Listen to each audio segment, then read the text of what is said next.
Numéro de Mélanie sur l'affiche. Bon, sur le coup aussi, ne sait pas trop pourquoi est-ce qu'on a besoin du numéro de Mélanie, mais il le fait quand même. Tandis que le monsieur menace, l'officier de police menace le marabout en disant que grâce à ce téléphone, il va aller dans un opérateur téléphonique histoire de filtrer tous les appels qu'il a eu avec Mélanie entre-temps pour savoir à quel niveau est-ce qu'il est impliqué dans cette affaire suspecte. Et Austin est très bien d'accord avec cela. Nous arrivons chez la famille Piwele. Nous avons Karine qui est très mal en point parce que son mari veut divorcer d'elle, autant pour moi.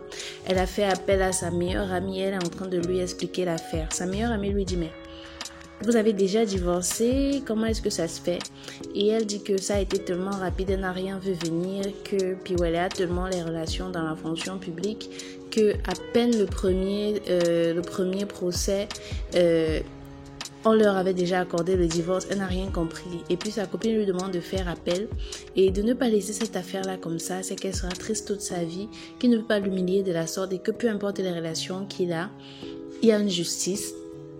Et cette justice existe bien et que si elle fait appel, elle est convaincue qu'elle retrouvera son foyer. Sauf que Karine est tellement déprimée, elle ne cesse de pleurer.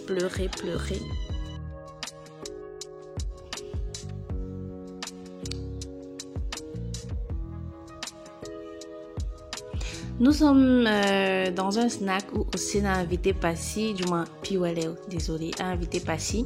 Et Passy lui dit qu'elle n'est plus dans les jeux des enfants, qu'elle n'a plus besoin de se cacher pour le voir et tout, et que cette situation l'importune. Et d'ailleurs, elle demande pourquoi est-ce qu'il l'a invité. Il lui fait comprendre qu'il a divorcé, chose qui la choque. En fait, il pensait que ça allait être une bonne nouvelle pour elle, sauf qu'elle a pris d'un niveau vraiment auquel il ne s'attendait pas. Il lui dit qu'elle lui a dit que la seule raison pour laquelle ils peuvent se remettre ensemble, c'est qu'ils soient divorcés. Elle lui dit « Mais pourquoi est-ce que tu as divorcé de ton épouse ?» Il lui fait comprendre qu'elle était stérile. Passy s'énerve, elle lui dit « Tu as divorcé d'elle juste parce qu'elle était stérile ?» Il dit « Oui. » Elle dit « Mais vous pouviez adopter des enfants. » Et puis lui dit « Pourquoi adopter des enfants? Pourtant, je peux en faire. » Ça choque Passy, une fois de plus. Elle dit « Mais comment est-ce que tu peux être aussi impulsif? D'un coup comme ça, tu te sépares d'une femme, tu penses que les femmes sont là juste pour attendre le mariage, pour que le lendemain on les jette à la porte? Non, mais tu t'en rends compte de ce que tu fais. » Et puis lui, il essaye de se justifier. Elle dit que bon, si tu t'es séparé d'elle en espérant que moi j'allais accepter être avec toi, n'y pense même pas. Parce que je ne vais jamais me marier avec toi dans ces conditions. Est-ce que tu as pensé à elle? Est-ce que tu as pensé à cette jeune étudiante que tu as pris? Tu as pensé à l'amour qu'elle a pour toi? Puis elle se lève, elle s'en va. Comme je vous ai dit dans cette série, tout le monde laisse tout le monde et s'en va. Nous sommes de l'autre côté chez le couple Ikanda. Mais Kim est encore en train de pleurer sur son sort comme d'habitude. Austin, pourquoi est-ce que je dois souffrir parce que je t'aime? Pourquoi est-ce que je dois risquer ma vie parce que je suis en couple avec toi? Ceci, cela. Puis Austin raconte les conditions dans lesquelles il a rencontré Mélanie. Il dit qu'à l'époque, lorsque Mélanie a eu un enfant de lui, il a proposé qu'il se marie, sauf qu'elle a dit qu'elle n'était pas prête. Il est donc resté tranquille, il s'est marié et peu de temps après, elle s'est mariée et elle s'est même mariée avant lui et son mariage à elle n'a pas mis long feu et elle est revenue.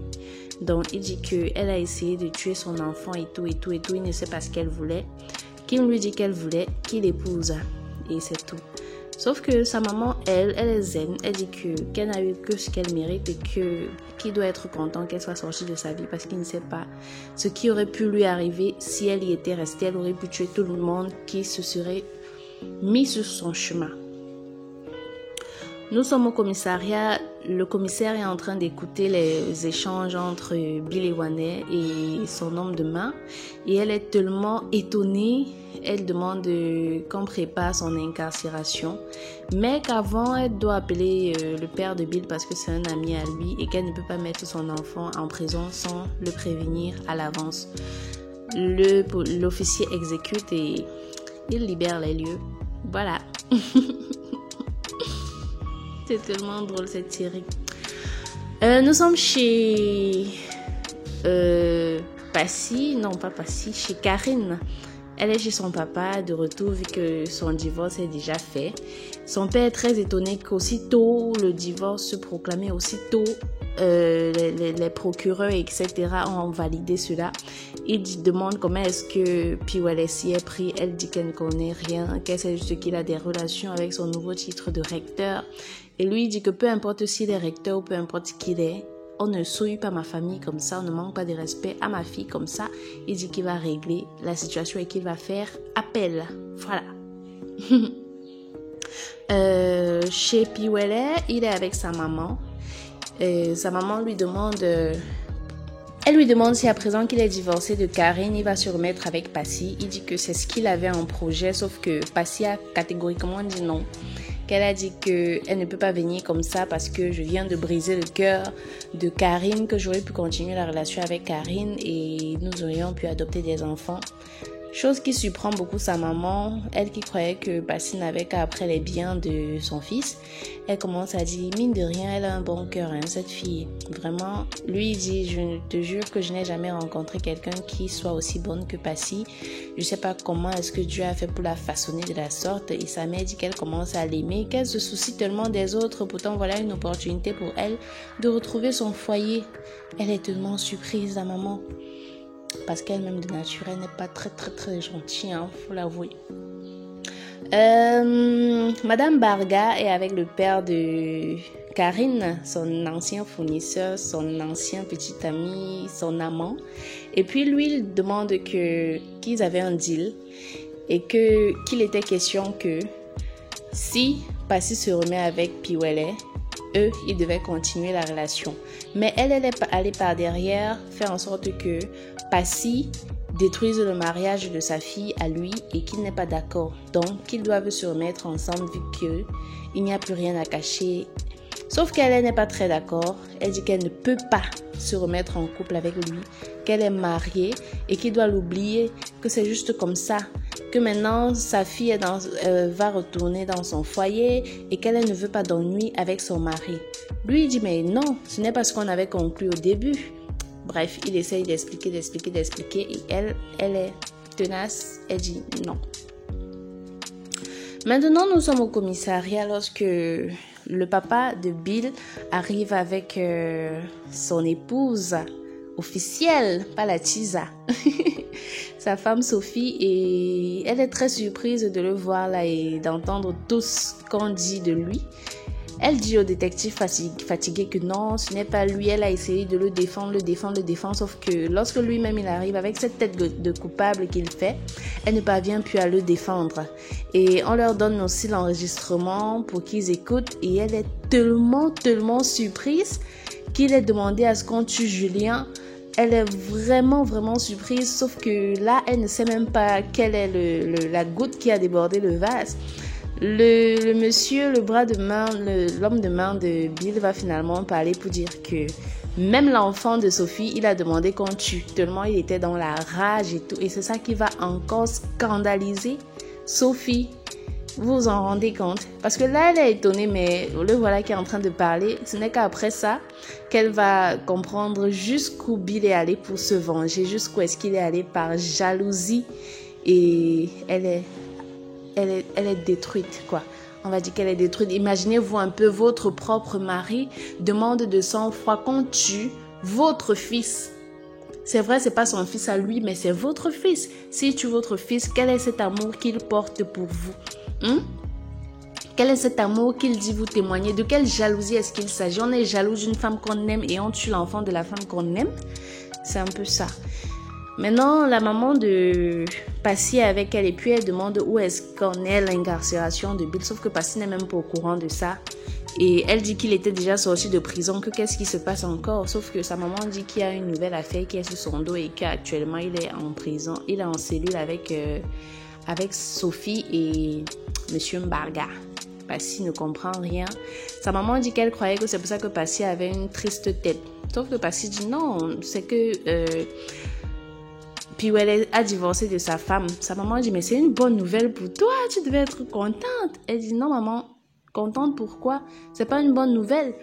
C'est méchant, c'est cruel. Il ne peut pas faire comme ça avec les femmes comme il veut. Il est méchant et c'est un profiteur. Elle dit que, imagine un peu que j'étais à la place de cette jeune fille. Il va se marier, divorcer. Quand ça lui plaît se marier, divorcer. Imagine que j'entre encore dans ce mariage et que demain il divorce sur ses sautes d'humeur. Elle dit que sa maman lui dit que je te rappelle que tu es enceinte de lui. Hein.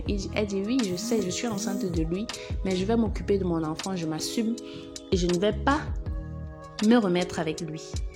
Voilà, elle a fini avec. On retourne au poste de police. Lorsque finalement, c'est clair que c'est Bill qui a planifié tout cela. Et je crois qu'actuellement, il se sent encore plus mal de voir Sophie comme ça. Lui qui voulait voir Sophie souffrir, sentir à quel point il est en colère. Il voulait tuer Julien, tuer l'enfant même de Sophie pour qu'elle ait mal. Je crois que maintenant, il sait à quel point est-ce qu'elle a mal. Et il sait aussi qu'il n'y a plus rien à faire pour reconquérir son cœur. Elle ne cesse de lui crier dessus, de dire que tu as fait en sorte qu'on accuse des gens, qu'on se poumonne, pourtant c'était toi le responsable de tous les meurtres de ta famille. Non mais tu te rends compte, quel genre d'homme es-tu? Quel genre d'animal es-tu? Et puis elle dit à son beau-père que beau papa, est-ce que tu te rends compte que ton fils tue les gens? Ton fils tue les gens. Comment est-ce qu'il peut faire ça? Tu es mon propre enfant. Bref, elle est dépassée, elle est sans voix quoi, sans voix. Nous revenons du côté de nos deux guignols, les domestiques de la maison, le jardinier et la cuisinière. Elle se plaint, elle lui dit « Mais pourquoi tu m'as pas épousée? Tu as joué avec mes sentiments, tu allais te marier avec une autre. » Lui, il dit que je m'en fous maintenant de toi. Tu as dit que tu ne voulais pas de moi, donc je me suis mariée. Et peu importe tout ce que tu dis maintenant là, si je te salue, tu ne réponds pas, moi je passe parce que tu ne me dois plus rien. C'est comme ça qu'elle le lance dans l'eau. Et elle insulte, elle dit que la prochaine fois, tu ne sais pas ce que je peux te faire dans la maison. Si là, elle s'en va, elle insulte comme ça. Scène finale, Monsieur Mbaga est dans le bureau du commissaire et il l'implore de faire quelque chose pour son fils. Sauf qu'elle dit qu'au stade où les choses sont là, elle ne peut plus rien faire. Lui dit que oui, mais au nom de notre amitié, je ne te demande pas, je ne dis pas que je couvre un criminel, je ne te demande pas de le sauver totalement, mais essaye quand même de faire quelque chose. Là, c'est ma famille, j'ai honte de mon propre fils. Elle a dit, toi tu as honte de ton propre fils, mais regarde cette femme qui a le cœur brisé. Essaye de regarder un peu tout ça. Tu t'en rends compte? Il a demandé à ce qu'on tue l'enfant de sa propre fille. C'est juste par justice divine que cela s'est retourné contre lui-même. Monsieur Mbaga essaye de convaincre. Et finalement, le commissaire lui fait comprendre que la seule raison pour laquelle elle pourrait enlever les charges qui pèsent contre Bill serait que ce soit son épouse, Sophie, qui lui accorde cela, qui lui pardonne pour avoir essayé de tuer son enfant et le père de son enfant. Au cas contraire, elle va le déférer. Et elle est restée sur ces mots-là jusqu'à la fin. Et Monsieur Mbaga il se demande bien, est-ce que Sophie peut pardonner? Est-ce qu'elle peut pardonner? Nous tous on nous demande. Et vous?